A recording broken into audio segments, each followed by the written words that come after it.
I just want to say how excited I am to speak to you because I'm with this Podsongs project. I'm interviewing many different people, many different issues.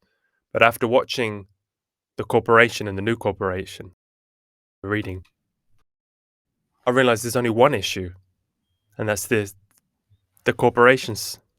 So how did you come up with this? Because you had this eureka moment that it's like corporations if have the same rights as people. But if they were if they did a personality test, what kind of personality do they have? And they're psychopaths. So that's kind of a eureka moment that people grabs people. So how did you come up with that? Yeah, so I'm a law professor by trade. That's my day job. So I study the corporation as a legal institution. And indeed, corporations don't exist in nature. They're purely created by governments, by legislatures, by courts, and by law. And what the law does is two things. Well, it does a number of things, but the two things that are important for us here are number one, it says that corporations are to be treated by the law as though they were persons.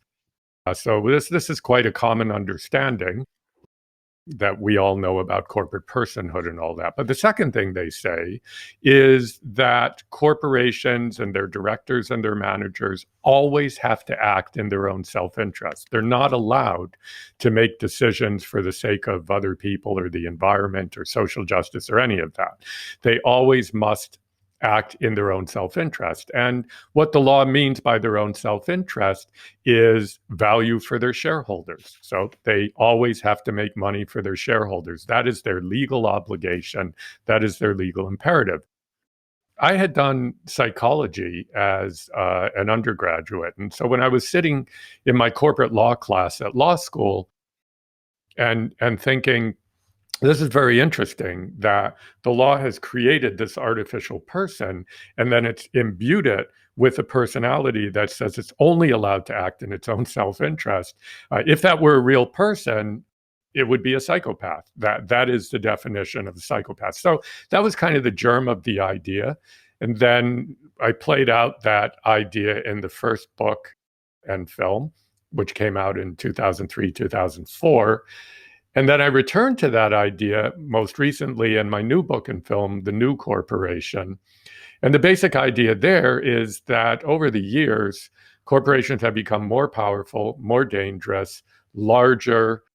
They've taken more control of our society. They've wreaked more havoc. The issues that we looked at in the early 2000s have all gotten worse, whether it's inequality or climate justice, pollution, worker exploitation, all of it. And in 2011, the American Psychiatric Association added a new criteria to its psychopath checklist, which was charm. And so at the same time that corporations have been causing more trouble in the world, they've also tried to tell us that they've become better, that they are sustainable, that they are socially responsible. And so the penny drop for me there, that really this is just a psychopath finding its charm and trying to seduce us to let it take power over us. Wow, because the first documentary, I mean, was it 17 years ago? Something like that? Yeah, it was a long I time mean, ago. yeah, and it was a success. I mean, it really hit home. The people in power really it touched a nerve, no? And it also galvanized the grassroots. So people started asking corporations to behave better, and that it filtered up to the CEOs. So it was a success. But now you have to make this unfortunate sequel, which No, that's absolutely right. I mean, I think in some ways we were part of the cause of the problem that we now address in this new right, film. yeah, In the sense that, and it was really interesting because after the first film and book came out, I was getting a lot of calls from people in the business world. And I thought that they would be wanting to yell at me and say, well, you called us psychopaths, we're pissed off at you. But instead, what they did is they said, "You called us psychopaths. Thank you for letting us know that we haven't been good." We know because we've seen all the people in the streets of London and Prague and Seattle, the sort of anti-globalization protests. We know that there's a problem. We're getting the message, and your film kind of consolidated the message for us. So thank you for diagnosing us. We now have the cure, and we're now going to fix things. And so you see around 2005, like almost just a year after the first film and book come out, that there's this massive course correction with big international companies, multinational companies saying we're going to be 100% sustainable, recycling, renewable energy. We're gonna put out less waste. We're going to use less water, fewer resources. We're going to be good to society. We're going to promote equality. And so that is the new corporation that the title is referring to. It's a very explicit and very self-conscious course reset. The problem is that despite all of that, the actual institutional nature of the corporation didn't change at all. And that under this guise of this kind of new goodness, corporations became even more adept at gaining more power, at pushing for privatization, at pushing for deregulation, at pushing for more tax cuts, at pushing for more impunity and more power. So ironically, or maybe not ironically, maybe hypocritically is the better way to look at it, this embracing of goodness actually amplified the degree to which they could do bad. Because the subtitle of the book is "Good: How Good Corporations Are Bad for Democracy." Right, which is exactly that. So when people, perhaps a lot of conspiracy theories, people say, I don't know, just pick one, but it's actually the system working properly. This is what they're supposed to do.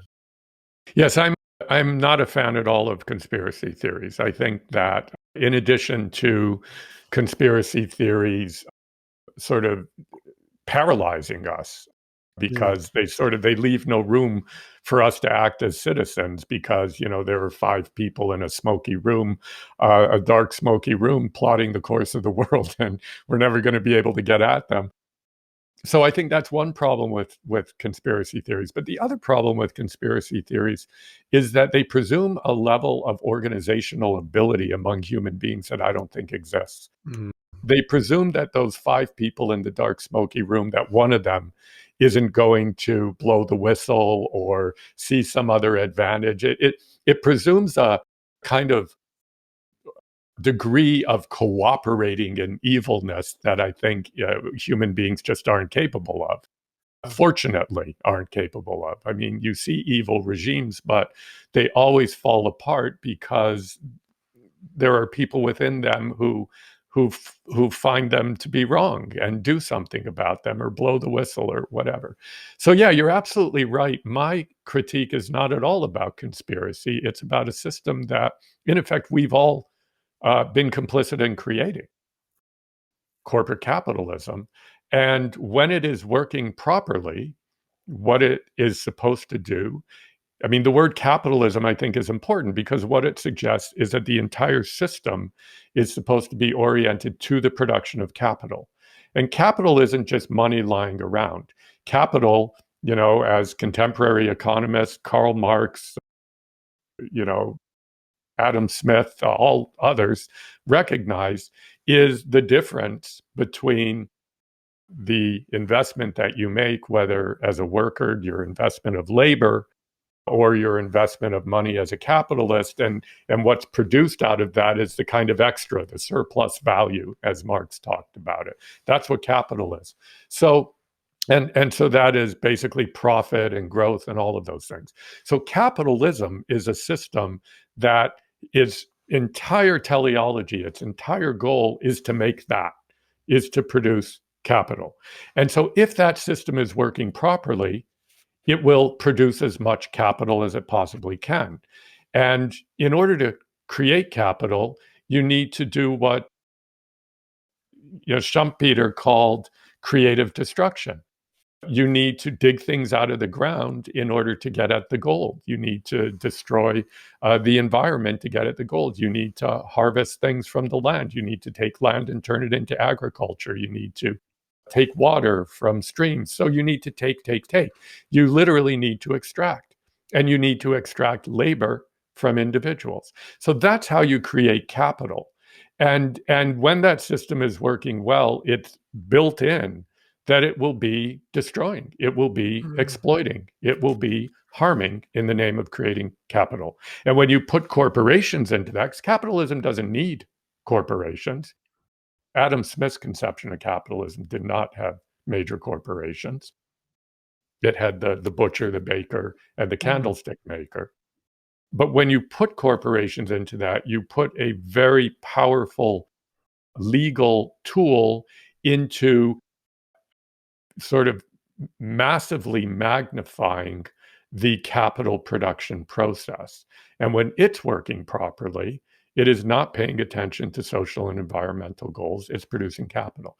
So the best we can hope for from the system is that in its pursuit of capital, it may throw a few crumbs to the peasants. It may, respect environmental and social values a little bit, Mm. never in ways that will cause it not to be able to create capital, but a little bit on the way to making capital so that the peasants don't revolt. Yeah, I was in another song. I wrote about the tragedy of the commons and the Yes. nature.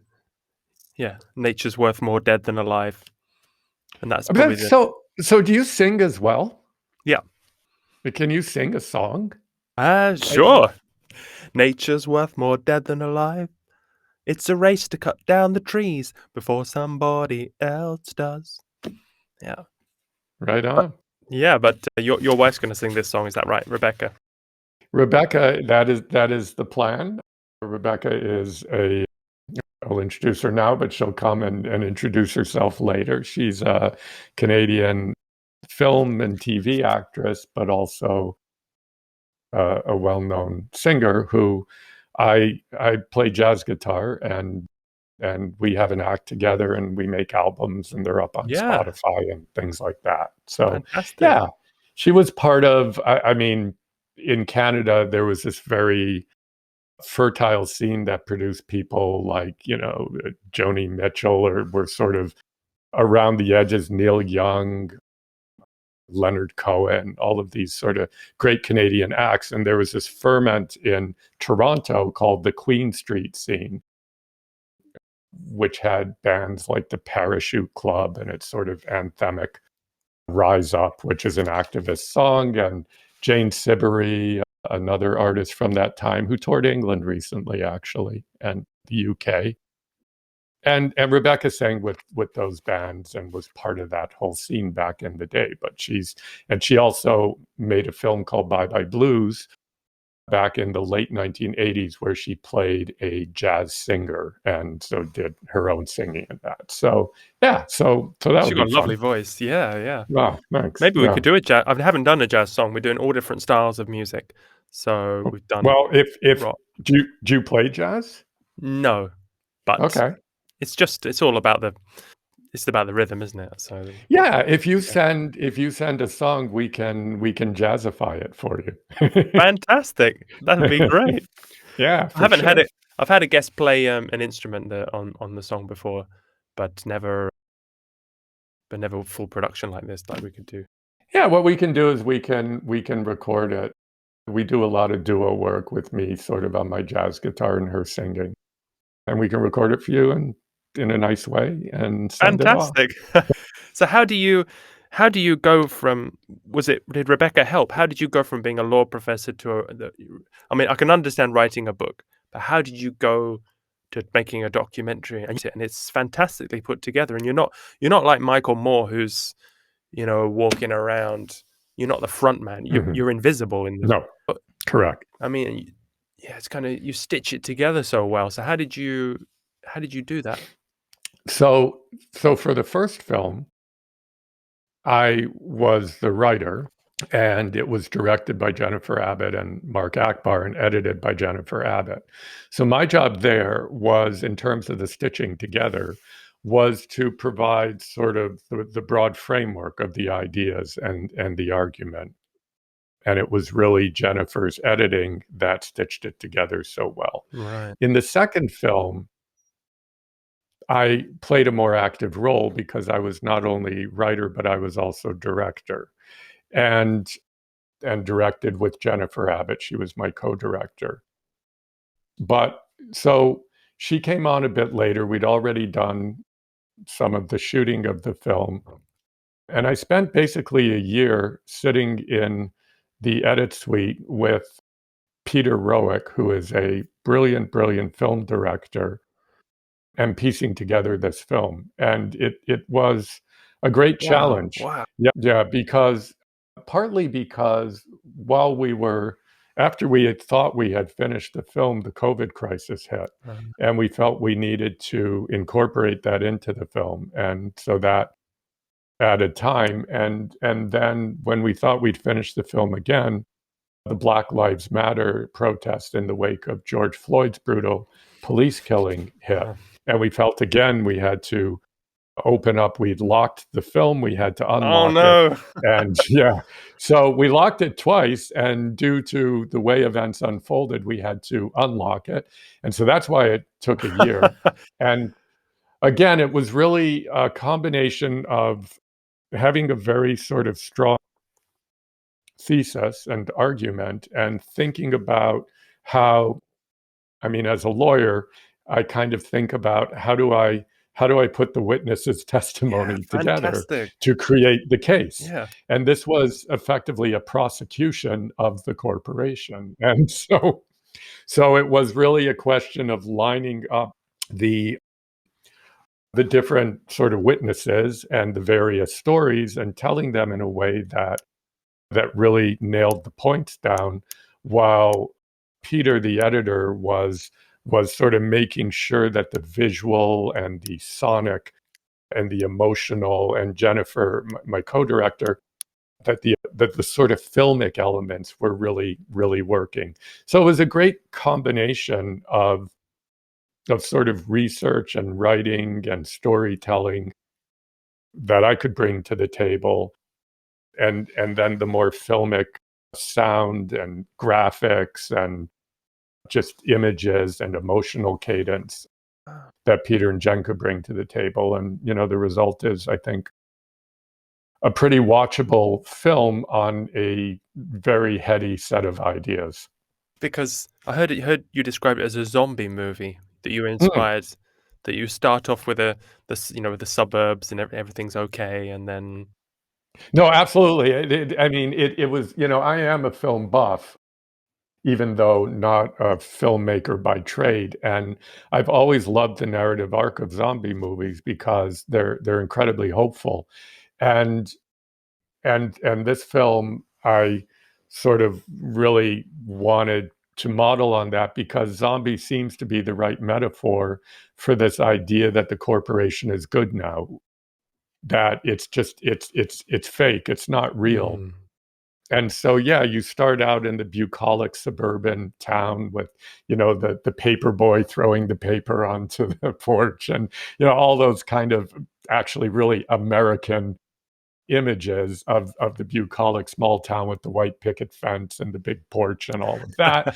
And everybody's happy, and Joe is at the barber shop, and the candlestick maker and the butcher and the barber and the baker are all happy in this town, and it seems totally bucolic. And for us in this film, that was Davos.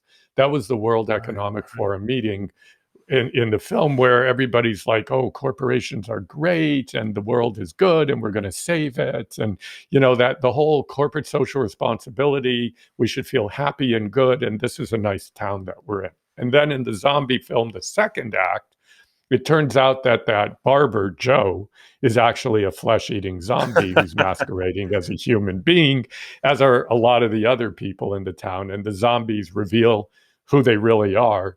Their skin comes Mm. off, and the nasty business of being a zombie comes out, and they wreak havoc, and they kill people, and they destroy the town. And so that's the second act, and you get to the point of absolute despair where it seems like there's no hope. And that's what happens in our film too. And then the third act is, you find there's this group huddling in the basement of a church Mm. of human beings who have managed to escape the zombies, and they're like they're hiding out, and they start talking, and they say, you know what? If we pull together collectively, if we organize our collective power, we can push back, we can beat these zombies back, and we can win. And they do that. They organize, they go out there, they fight. And that's our third act in the film, where we see kind of democracy coming back and trying to contain the corporate beast. And it's like in zombie films, or like some zombie films. Our film, it's left uncertain. It's left with a lot of inspiration, but we don't know who wins in the end. We know that there's a huge inspiring movement to for the people to win out over corporations, but we're left hanging a little bit. Wow. We're left with hope and inspiration, but not a final answer. Mm.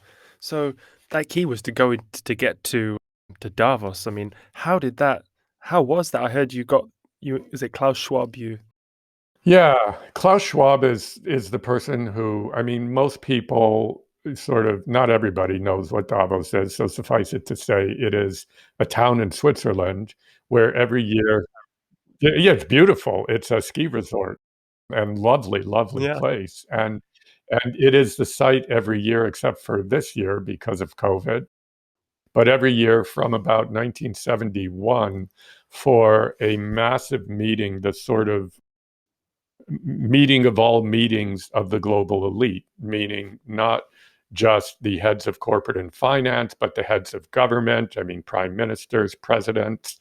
In 2018, Donald Trump was there. The prime minister of my country was there. The prime minister of your country was there. It was just a massive, it's a massive elite meeting, and it happens every year, and it is the kind of party of the year for the global elite. And civil society groups are there too, trade union movements, environmental movements, all that. So they all come together.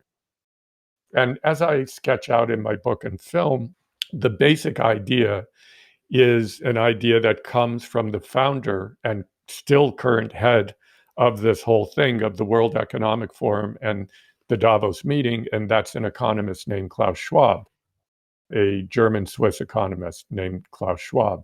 And he's been doing this for 40 years. We and what's interesting about Davos to me is that it really is it is the sort of symbol of this idea I'm talking about. It's all about how corporations are going to save the world, how corporations are going to become better citizens in the world. It's like that is the theme. And it follows from Klaus Schwab's idea back in the 1970s of what he called stakeholder capitalism, the idea that capitalism shouldn't just serve capital, but it should serve the environment and workers and the people and society. That was his idea. And that idea is very much the animating idea of this entire new corporation movement, which, inclusive capitalism, connected capitalism, creative capitalism, green capitalism, social, like all of these modified capitalisms are kind of variations of Klaus Schwab's original idea. So we applied for media credentials to get into Davos, and were told, I mean, it was one of the quickest responses we got from anybody anywhere. It was like, no, you can't come in. We don't give media credentials to documentary crews, only to broadcast media outfits. So if you're CNN and you want to do a piece, fine, but not some independent production from Canada. So that was a bit of a problem. So I thought, okay, well, I genuinely would like to talk to Klaus Schwab because he is the kind of godfather of this new corporation movement. And so I approached him through his World Economic Forum office and said, genuinely, I want to talk to you had he had he about had he seen stakeholder had he seen your previous film? And he had, and he had seen the film, he had read the book. I mean, he's, very, Wow. I mean, that film and book were kind of de rigueur for anybody in the space because it was the criticism out there of the corporation. And so people like him would watch that film and read that book, and they would say, okay, yeah, Bakan's right, and we're now solving that problem. And I think he would have seen it that way. And I came to him with an open mind and said, I want to talk to you. Like, are you solving the problem? I wasn't in any way dishonest. And he seemed intrigued enough, and he invited us to New York for an interview. And so we jumped on a plane with the crew and went and interviewed him.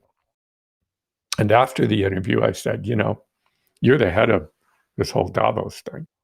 Surely you could invite us, even though your media people have said no, because I would really like to follow up on this conversation and see you in the water in which you So it's swim. very flattering for him, though.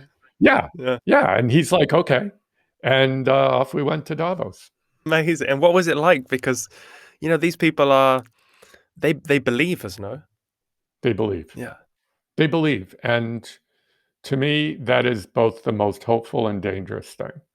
It's hopeful in the sense that it's a beautiful thing that as human beings, whether we're Klaus Schwab or whether we're Jamie Dimon or whether we're John Brown, the former head of British Petroleum, some of the people who are in the film, Bill Gates, it's a beautiful thing that we strive to be good and to do good. There's just something really good about that as human beings, we feel the need to do that. And so when people really believe they are doing that, to me, that's hopeful. That's better than people intentionally manipulating and deceiving us to believe they're doing good when in fact they know they're doing harm. These people believe they're doing good and don't think they're doing harm. They believe that their vision of a better society is our best hope. The only problem with their vision is it has no place for democracy. And I'll return to that in a moment, but they're sincere in their beliefs that it's a better vision. That is also what makes it so dangerous. Because if they were just faking it, if they truly didn't believe that they were doing good, then it would be much easier to push back against it. Then you just lift the veil and what you see is the zombie underneath. And it's like, okay, you know, that's obvious. Like you're not fooling us anymore. But in a way, there is no veil because they're caught in their own mythology. So they really believe they're doing good. I believe Bill Gates is very dangerous. I think he has way too much power in the world, and he has a vision of the world that is radically undemocratic and unjust. But I believe he believes he's doing good. I think he's probably a pretty nice guy, and I think that's the same for all these guys. I don't think they're sort of fire breathing, nasty people. There's a film out there and a book out there called Assholes. And I don't know if you've seen it. No. It might be another interview for you. I can imagine an interesting song with. Wow, as the song title's taken care of, yeah. Exactly. But the thesis of this book and film, and the name of the author is escaping me now, and I apologize for that. But the thesis is that there are people who are just assholes. And that the world is in trouble because they have too much power. And I just don't agree with that. I think the problem is much deeper and more profound and problematic than that. Because if it's just a question of people being assholes, that's fairly easy to deal with. You put yourself on guard for assholes, you make sure that the shit doesn't float to the top, and you deal with that. But the problems, as I think we show in the film and book, are much more deeply structured. So I want to make one more point. I know I'm talking a lot, but I said before that this new vision of the world, the new corporation vision, has no place for democracy. And that's I realize, a very strong claim. And there's a point in the film and in the book where I think that point lands. And it's a point where I'm in Davos and I'm interviewing Richard Edelman. Richard Edelman is the guru of all gurus in the business world. He has a company called Edelman, and they consult with all major corporations and governments too. And they talk about where the world is going, what is happening. They really have cornered that sort of business guru market. And they do public relations and all of that. So if you just Google Edelman, you'll see they're huge. I've never heard of And them. they're in every Yeah, they're in every city. They have an office in my city of Vancouver, in London, and they're all over the place. They're kind of like McKinsey and Company in terms of which is another business consulting firm. So these are kind of the firms that businesses rely upon to help set their courses. So Richard Edelman is the guy who started this and the brains behind it. And I ran into him in the town square in Davos, and I had my camera operator with me. And I stuck a microphone in his face, said, "Would you do an interview? This is what we're doing, blah, blah, blah." And he's like, he's sure.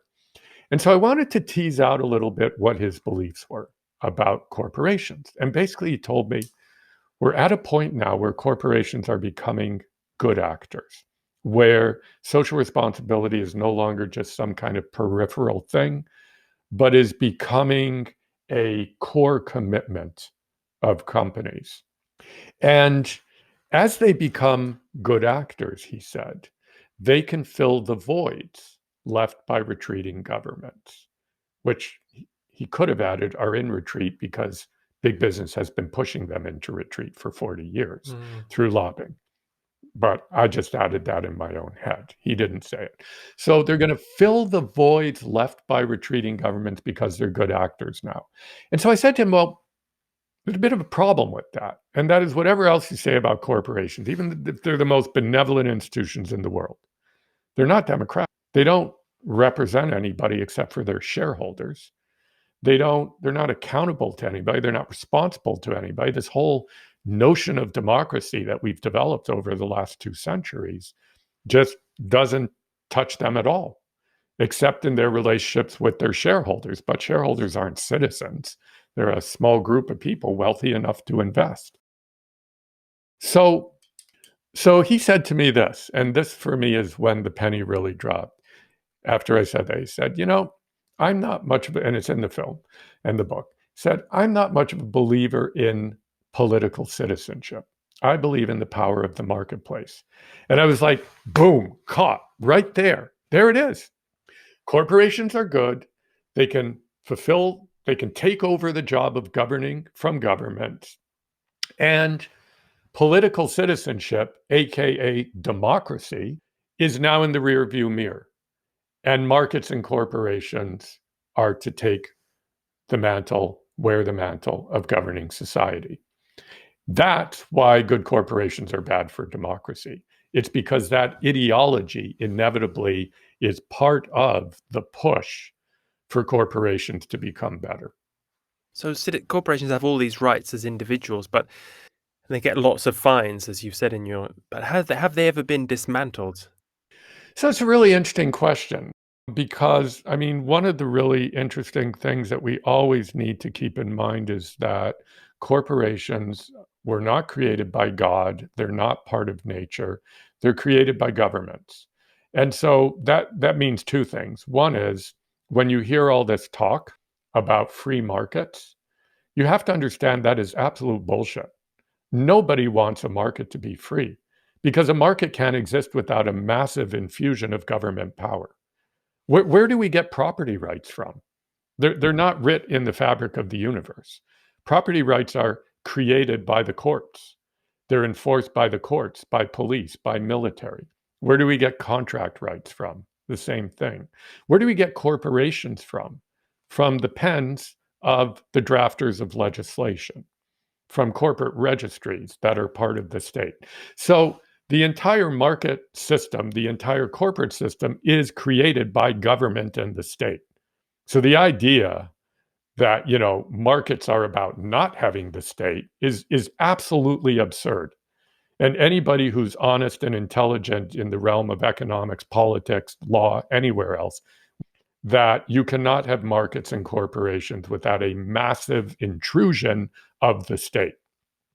So when people say we don't like government, we want freer markets, Margaret Thatcher, that whole idea, or Prime Minister Johnson, whoever, Ronald Reagan, I mean, these are the sort of the rogues gallery of this view. When they say, government's the problem, we need freer markets, all of that, that is absolutely oxymoronic. Because without massive involvement of the state and government, you could not have a so-called free market system. So what people are asking for when they say we don't want government is they're saying we don't want government to restrict the other things that government does. So government creates property rights and enforces property rights. We want government to do that, but we don't want government to impose environmental restrictions on how those property rights are exercised, or we don't want government to tax us. We don't want government to do those things. So it's not about government or no government. Mm. It's about how government does what it does. And so the whole idea of free market is absolute myth, and it's a dangerous myth. So that's one notion that comes from this idea that, you know, from your question, can government dismantle a corporation? One implication of government making corporations is that the notion of free markets is ridiculous. A second notion is that if government make corporations, they can unmake corporations. And so, but they don't typically. They do in some. Have they ever? Yes, they have in some very. Usually, it's if a company is a small company that has gone bankrupt or has not paid off its creditors in some way. Typically, a very small company, it will unincorporate so that you can go through a judicial proceeding. But never a big Um, company like. Never a big company, no.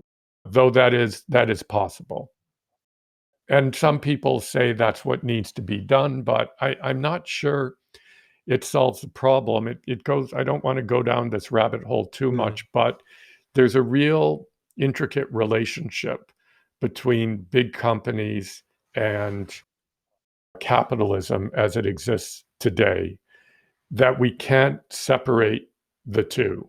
We can't just say we're going to make these big corporations disappear and everything will be fine. Or just as a punishment, Um, just as a headline, you know, if you like Exxon or so, or one of the worst actors.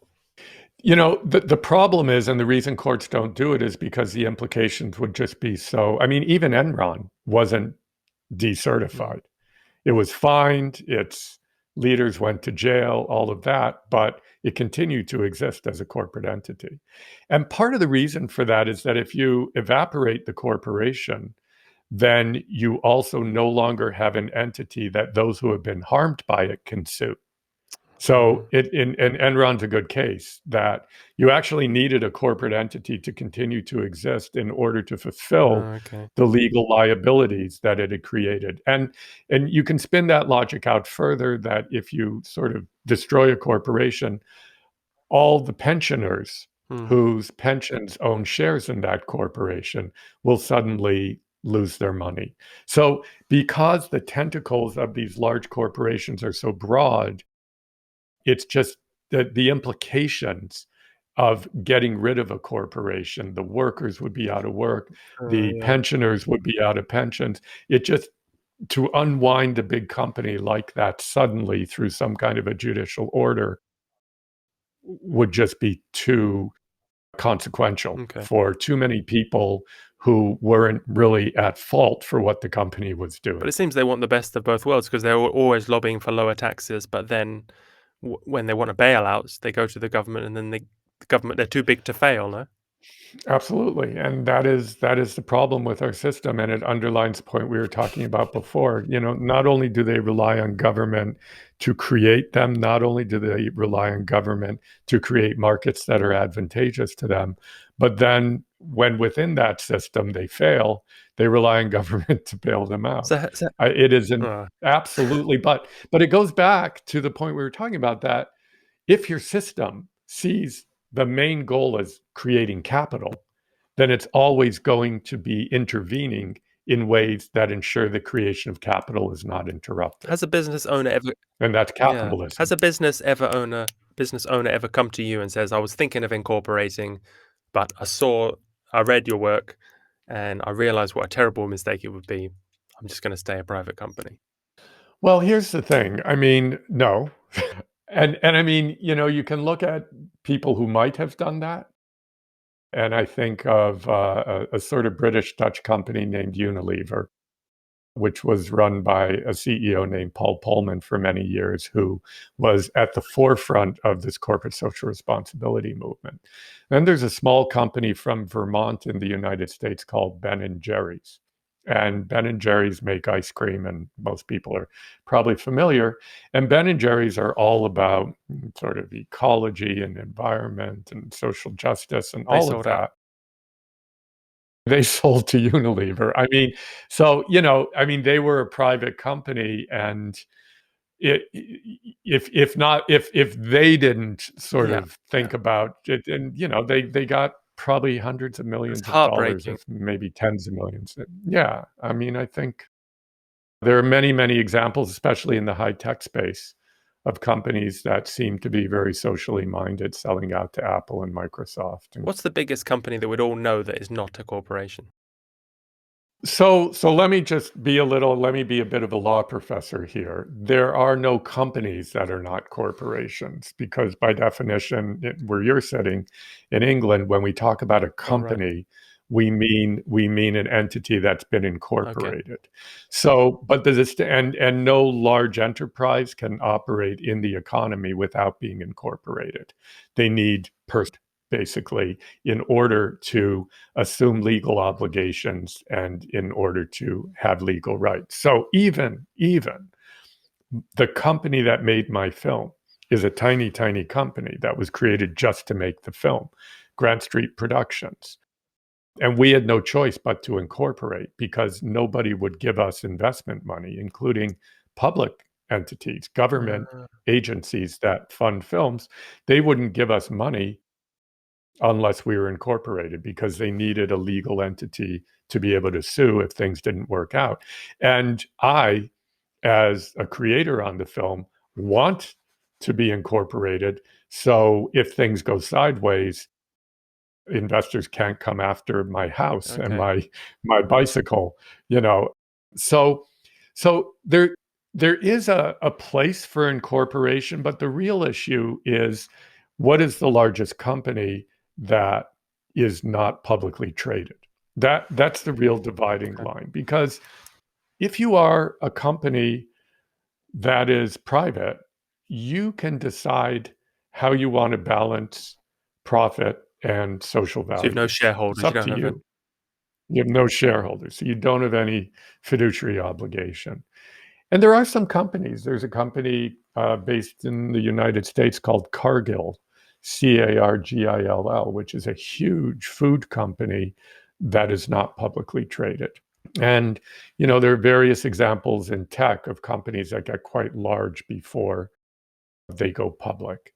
And where these companies differ from a publicly traded company is that they actually can make decisions. They're free to make Mm. decisions about how they balance business values with other values.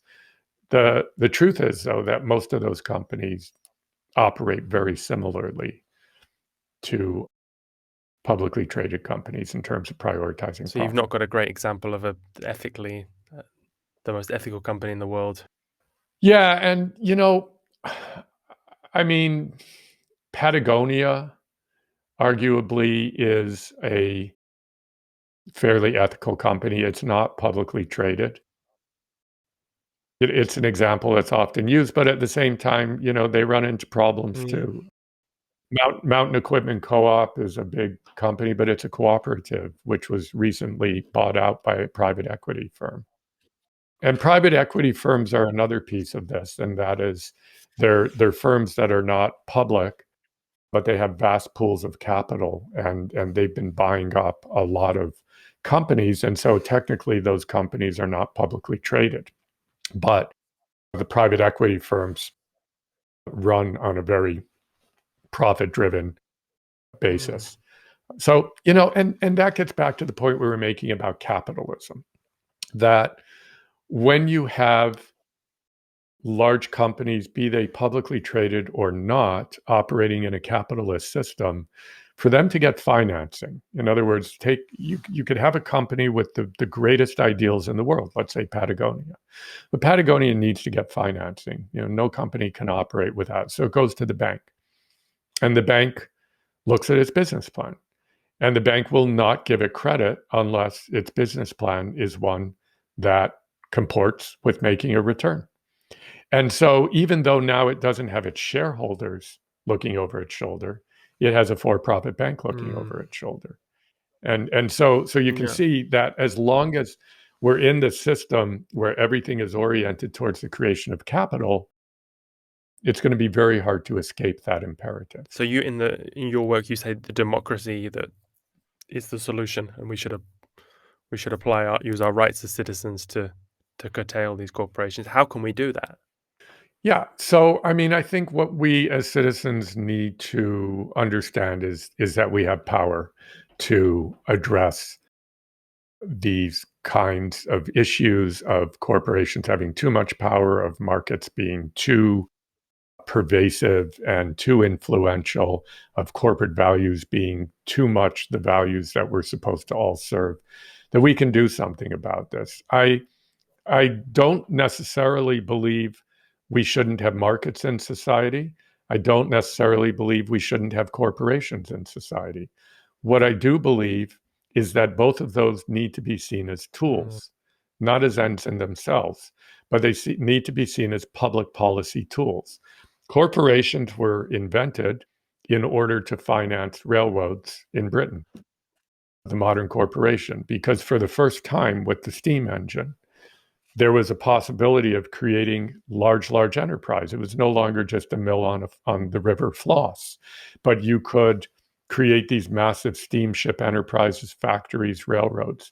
And so you now had a need for large pools of capital to create those. And it was that need that was met by creating the corporate form. That's why government created it. It's basically a financing tool that enables you to go out to millions or hundreds of millions of people and get a little bit of money from each of them, shareholders. And you do that by legal breaking the link between ownership and management. And so I don't want to go down that rabbit hole, but suffice to say that the corporation is a very powerful tool for financing large scale enterprise. In our current world, given technology, we're likely going to have large projects, whether it's airlines or computer companies or whatever. We're likely to be operating at a fairly large scale, and corporations are a fairly good way to raise finance for that. And markets are a fairly good way to organize production in society. But again, they have to be seen as means to the end of providing a good society. There is such a thing as society, and we want it to have equality. We want human rights to be respected. We want climate change to be addressed. Those have to be the right. ends. And the means, we can use markets and corporations as public policy tools for helping us achieve those ends. And it's democratic governments that have to be mediating all those competing interests, not non-democratic companies or authoritarian governments or whatever. So the suggestion at the end of the film and book is that we try to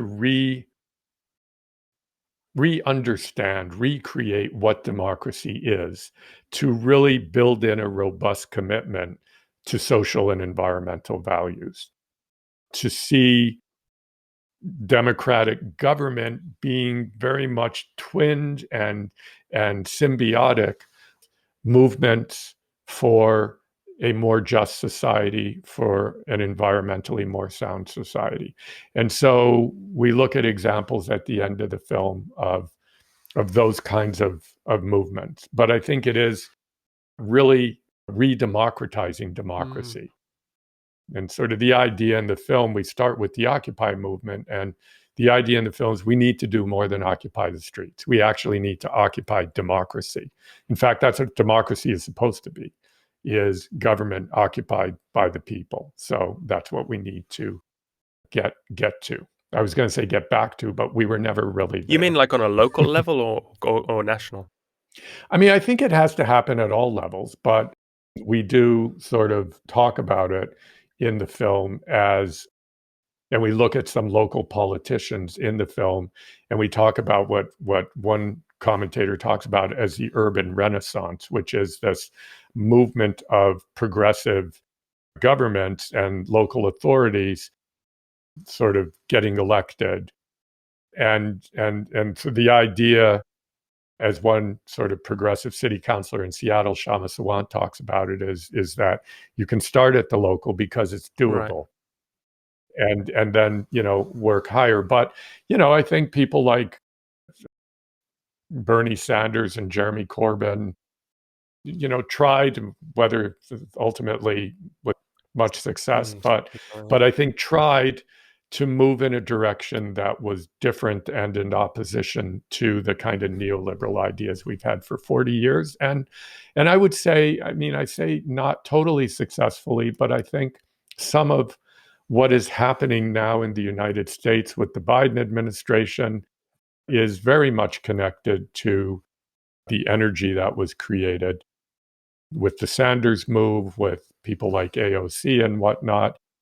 And the hope is that, that sense that this pandemic has brought us, that we really are in crisis.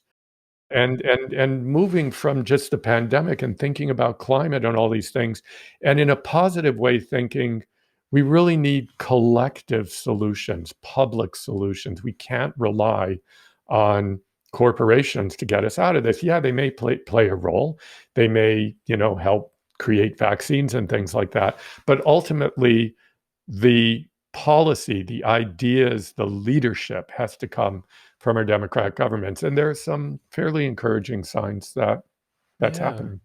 Yeah, because we think when we think of things, we can't imagine things changing, can we? But in my lifetime, I remember Thatcher and campaigning for privatization and how it was much more efficient and selling off everything.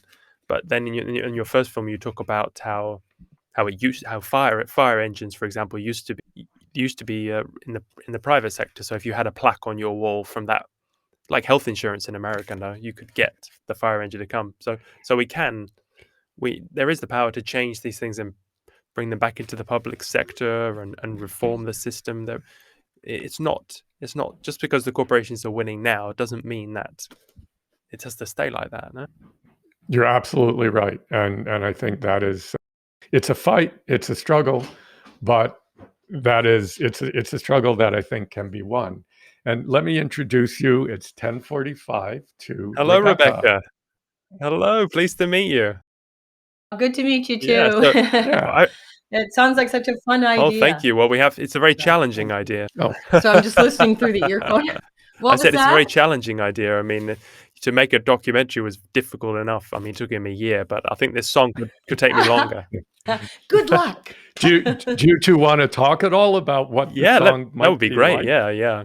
And also, awesome. And also what it was like has it been difficult to live with Joel over this past? Have you seen much of him? Actually, I've actually, no, he's actually always around. I thought he was in the editing suite, locked away. Well, I was in the editing. Oh yeah, no, that's true. Yeah, during the making of. But it wasn't so bad. I don't know whether that's good or not. It wasn't so bad. No, it was all right. I'm very good at disciplining myself not to work all the time. Yeah, he is. And to work efficiently when I am working. And I really, Rebecca was just an absolute inspiration, support. Ooh. Could not have made the film nor written the book. She edited the book. She has a real ear for language and writing. So she edited the book and was constantly giving me input on the cuts of the film. And so, yeah, I'm just absolutely indebted. Well, but you learn so much. No. From when your partner's doing something, I'm sure it's the same when you're in a movie that your partner learns so much kind of osmosis, no?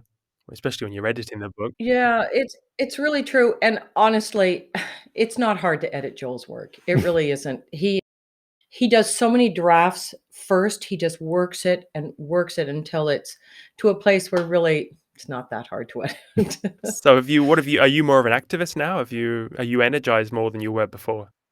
I'd say I'd say particularly after this last book, yeah, I mean, laying out because it just lays out so broadly and the big ideas. And I mean, the first book too, but yeah, it just deepens. It just one's understanding of it, and it's when you understand that's what activates you. Because we've all drunk the Kool-Aid, no? I mean, your friends must also think the same, like, because they're very persuasive, the arguments of corporations and sustainability, the language they use. I mean, it's all we've all adopted it as well, no? This is very true. It's very true.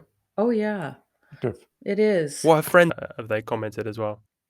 friends and family like it, and see it as a revelation. I mean, I think it's because we all do find these ideas so compelling, which is a very positive thing. It's a very positive thing. Yes. And I say this in the book more explicitly than in the film.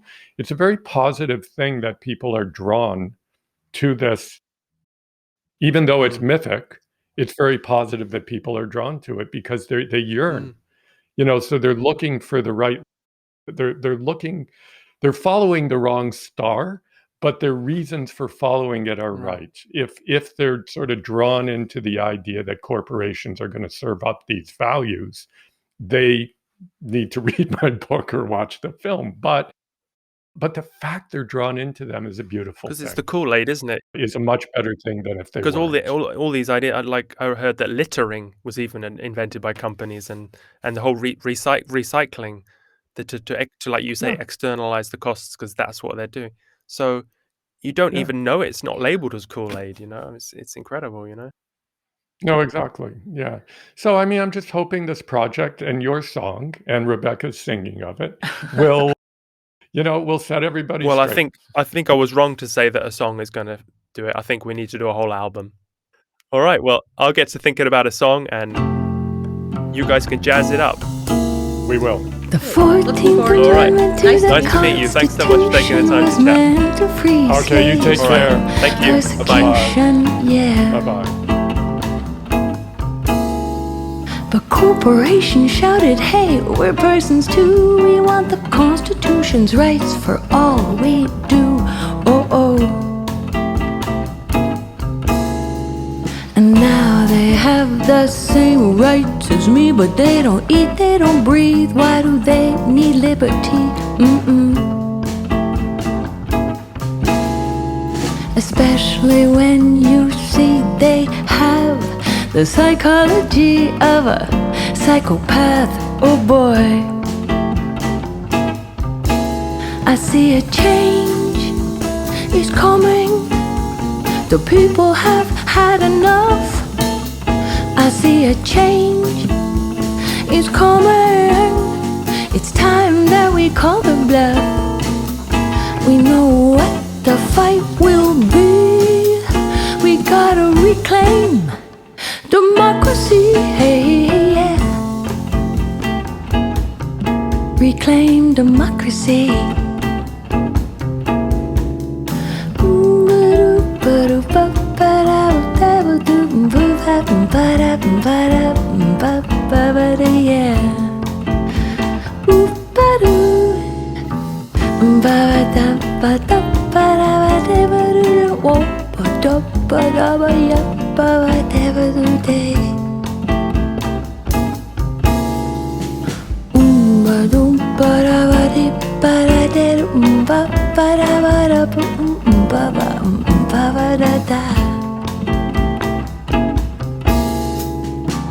These psychopaths have built a toxic world. They feel no guilt, remorse, zero empathy.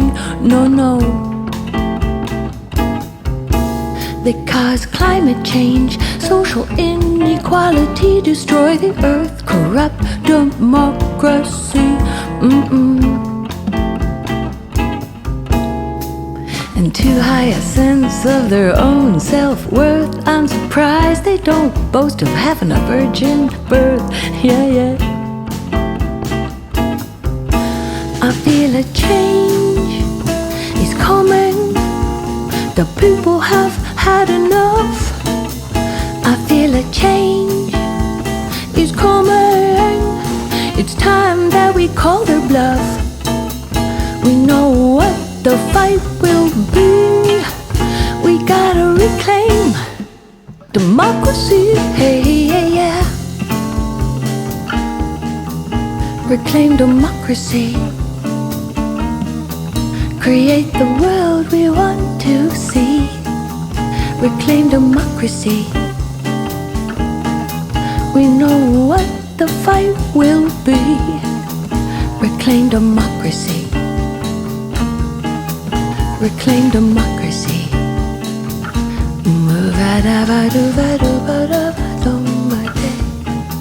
Reclaim democracy. Democracy, yeah. Reclaim democracy, yeah. Democracy.